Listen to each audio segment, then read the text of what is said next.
Good morning and happy Sunday again. It's been a magnificent week and I hope that yours has been just as wonderful as mine. I'm going to do what I have been doing the last few weeks, and that is to play some of the bowls while we wait for the top of the hour to arrive. And today I'm going to start with, today I'm going to use 3 Tibetan bowls. The first will be one that I got a few weeks ago in Bali on my first outing after all this time of staying at home. And then the second will be the one that I bought 22 years ago in Tibet, in Lhasa when I was there. And then the last one will be a higher octave of the first. These 2 bowls I just chose to get together at the same time.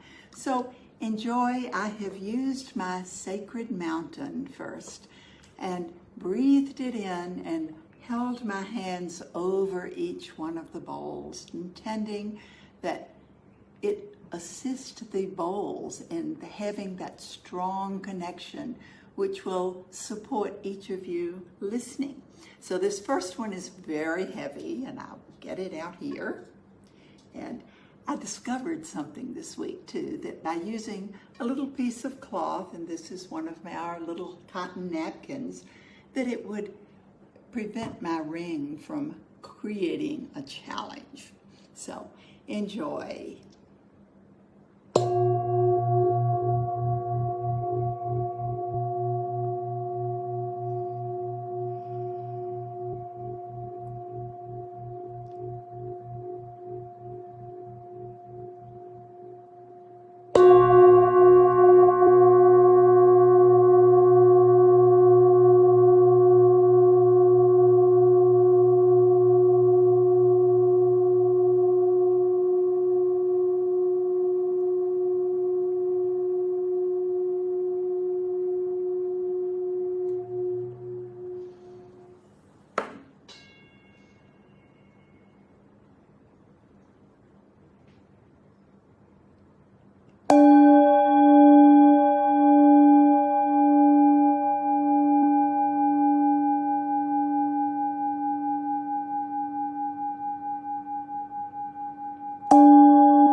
So once again, good morning and happy Sunday. This is quite a special day, high energy, and I thought of the title of this particular video, Is There a Reset Button? And yes, there is a reset button. The key is whether we choose to reset. So I'm going to ask a lot of little questions along the way, as I usually do. These questions are for me as well as for you, as we choose to move forward, uncovering more and more of who we are, refining ourselves as we grow, actively refining yourself. So I start always with the white angelica, making that strong connection with the source, the creator, whatever your concept is. Now, you may have different blends or single oils that support you in doing this. I find for me that my beautiful fluorite wands and the sacred mountain are very, very helpful for me in creating that connection with the source. As we begin to search for our reset button, I'm going to ask you, what does the word reset mean to you? Reset can have a lot of different meanings. When we push the button on our computer, we can reset everything if we choose. We have the choice now. Which would you choose? Would you choose at this particular moment to reset your life back to a previous time? If so, think about the particular time that you would choose to reset, to go back to.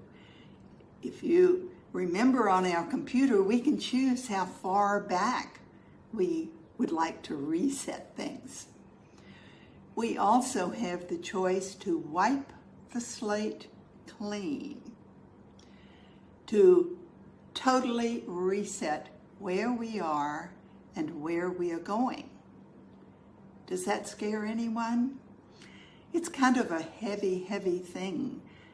You may need a lot of your valor blend as you're thinking about actually just starting with a clean slate.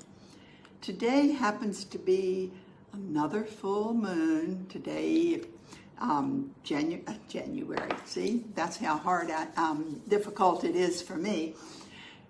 July the 5th in Asia. It's still the night of July the 4th in the U.S., in the Western Hemisphere. However, the full moon is either the 4th or the 5th. And this is another eclipse, which is going to make it even more powerful. And full moons are all about letting go. So this is a perfect time to make that choice, that decision of whether you would like to reset. Is it time to reset? And where you would like to be in your resetting. If you could design your life exactly the way that you would choose to have it, what would be there? What would not be there? Well, I choose to use a lot of awaken blend, to awaken to the possibilities. We all have choices. It is never, ever, ever too late to make a change. My goodness, I was 60 years old in 2003 when I decided to leave the U.S.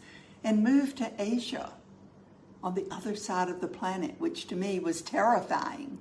But I just sensed and felt deep down inside that this was important for me to do. Now, if I could do it at 60, wherever you are, what age you are, you can check off the age barrier. It is never, ever, ever too late. Are we back? It appears that I might be back. It shows that I'm live again. I don't know whether we are, and I apologize. I'm on a different phone now. So let's see if this will work. Yes, somebody is.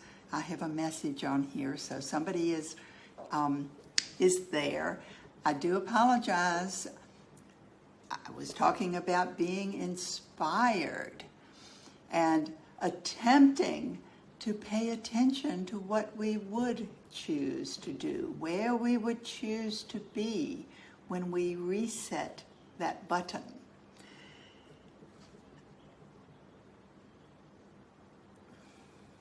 I'm sorry, I'm looking at my phone that I normally use, and it says that I can't start the live video. So I hope that we are on live. This is kind of choppy. So I will just quickly, very quickly, attempt to end this, and when I have a better connection, come back to it. So the point being that what we have been doing, those of you who have been following me for a long time, know that our Grow Actively Refining Yourself series is all about understanding who we choose to be. You may choose, I have a mirror sitting here on my desk at all times, and you may choose to look in that mirror and really determine who you would choose to be if you could be anyone. When I say who, I don't mean necessarily a living person. I mean exactly what you would choose to have in your life. And that is what our refinement list, I'm very repetitive. That is what this is all about. Really paying attention to what you choose to have in your life, because every single one of us can have exactly what we choose to have in our life at any time.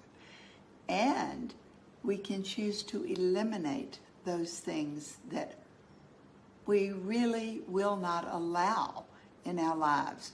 So as we press that reset button, it's important for us to be aware of where we choose to be, whether it's in the past, whether it's right now in the present, and where we are going in the future.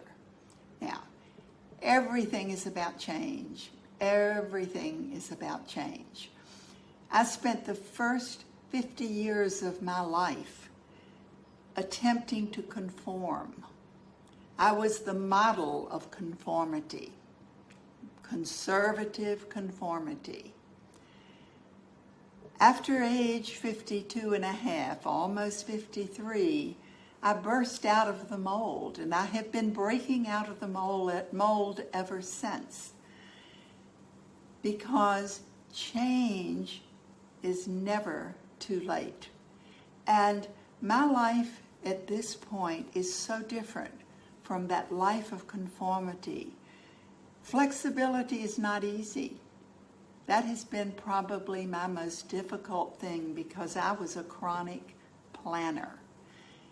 Some of you may be chronic planners. We have to be open to the fact that we're planning only this moment in reality, because every moment things can change. Would you agree? This year has been totally unexpected for most, because no one, I don't think anyone anywhere could have predicted the first 6 months of 2020 to be the way they are. The point is that we can't go back. We really can't reset. And if you do choose to attempt to press that reset button to go back to the way things were, you may be able to do things yourself the way you used to do them. The rest of the world may not be available to do things the way you used to do them. So this is exciting. It's not a time of loss, a time of sadness. This is a beautiful, beautiful, beautiful time of rebirth, where we can do and be anything we choose. The sky is the limit. So as we are inspired and release our fears about doing things differently, we can actually reach our highest potential. So as we are breathing it in, remember that just to take a little bit of time to truly think every day, is what I'm doing right now bringing joy and happiness and harmony into my life? Or am I choosing something different? If joy, inspiration, harmony, is not what you choose to have in your life, then what do you choose? Write it down. Pay attention daily. Just spend a few moments. And as we move forward, those things may change, and that's okay. So have a beautiful week. I apologize for the breaks in this video. I am in Bali, and internet is not always continuous, and I may attempt to write what I might have said or to record it as a video and post it a little bit later. So have a beautiful, beautiful, beautiful week filled with gorgeous, gorgeous experiences and lots of happy rainbows. And I'll see you next Sunday.